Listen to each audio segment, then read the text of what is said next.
السلام علیکم ورحمۃ اللہ وبرکاتہ نحمده ونصلی علی رسولہ الکریم اما بعد۔ آج کا سبق سن لیجئے۔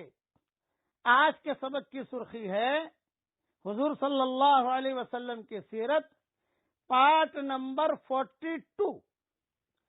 اب آپ کو نبوت تو مل گئی، حضرت خدیجہ نے مبارکبادی بھی دے دی، لیکن ٹینشن میں رہتے تھے حضور صلی اللہ علیہ وسلم۔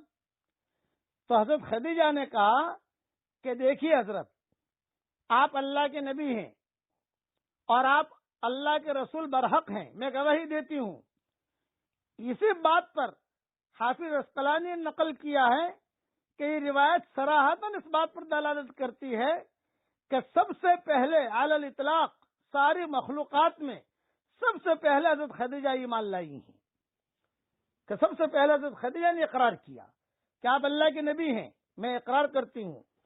تو سب سے پہلے حضرت خدیجہ مسلمان ہوئی، لیکن چونکہ گھر میں ٹینشن رہتا تھا، حضور ڈرتے تھے، خدیجہ جو ہے دلاسا دلاتی تھی، تو حضرت خدیجہ تنہا حضور کو لے کر نہیں، اب تنہا جو ہے ورقہ ابن نوفل کے پاس آئی، اور ورقہ ابن نوفل جو تھے یہ حضرت خدیجہ رضی اللہ تعالی عنہ کے چچازاد بھائی تھے، اور تورات انجیل کے بڑے عالم تھے، سریانی زبان سے عربی زبان میں انجیل کا ترجمہ بھی کرتے تھے، اور زمانے جاہلیت میں بت پرستی سے بیزار ہو گئے تھے اور نصرانی بن گئے تھے، مکہ میں ہی رہتے تھے۔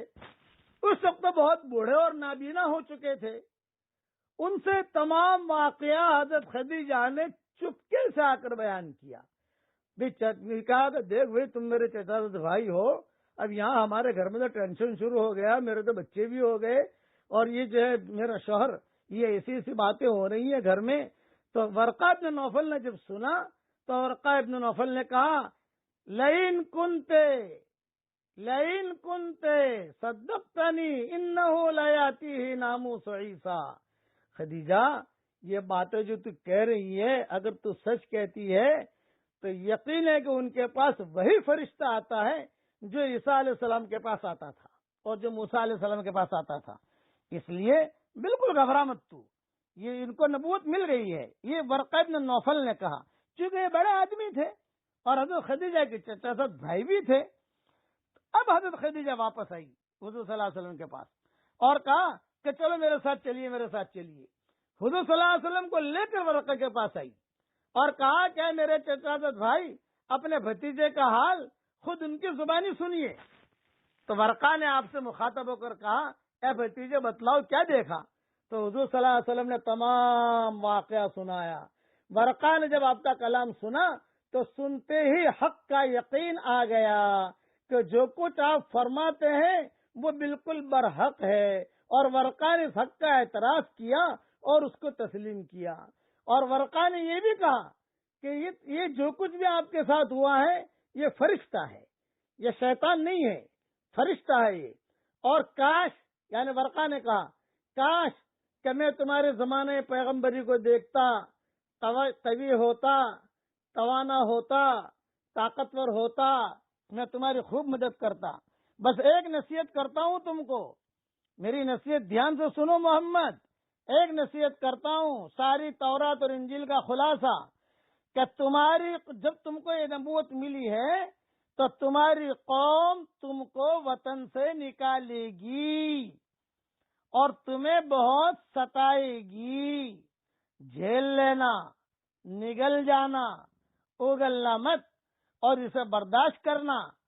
تو اس لیے کہ یہ حالات آئیں گے آپ پر، اور یہ ہر نبی پر آئے ہیں، یہ ورقہ نے حضور کو کہا۔ تو آپ نے بہت تعجب سے فرمایا کہ میری قوم مجھے نکالے گی، یعنی میرے سے تو عداوت نہیں ہے کسی کی، یہ آپ نے فرمایا۔ تو ورقہ نے کہا کہ تم پر ہی موقف نہیں، جو شخص بھی پیغمبر ہو کر اللہ کا کلام اور اس کا پیغام لے کر آیا، لوگ اسے کے دشمن ہوئے ہیں۔ اگر میں نے آپ کا وہ زمانہ پایا تو میں نہایت زور سے آپ کی مدد کروں گا۔ مگر اس واقعے کے کچھ دن کے بعد ورقہ کا انتقال ہو گیا۔ یہ روایت بخاری اور مسلم کی روایت ہے۔ اور دوسری روایت میں یہ ہے کہ ورقہ نے جملہ کہا حضور کو، آپ کو بشارت ہو، میں گواہی دیتا ہوں کہ آپ وہی نبی ہیں جن کی حضرت مسیح ابن مریم نے بشارت دی ہے، اور آپ مثل موسیٰ علیہ السلام کے نبی مرسل ہیں، اور آپ کو عنقریب اللہ کی طرف سے جہاد کا بھی حکم کیا جائے گا۔ یہ سارا کے سارا مضمون ورقہ ابن نوفل نے حضور کے سامنے بیان کر دیا۔ حضور بھی بیٹھے ہوئے تھے، خدیجہ بھی بیٹھی ہوئی تھی، ورقہ بھی بیٹھے ہوئے تھے، اور بشارت دی۔ بقیہ تفصیل انشاءاللہ کل پوری کروں گا۔ اب پڑھ لیجئے میرے ساتھ، رب اجعلنی مقیم الصلاۃ ومن ذریتی ربنا وتقبل دعا۔ یہ دعا ہمیں مانگتے رہنا چاہیے تاکہ ہماری اولاد بھی دین پر آئے، نمازی بنے، اور اللہ ہمیں بھی نماز پڑھنے کی توفیق عطا فرمائے۔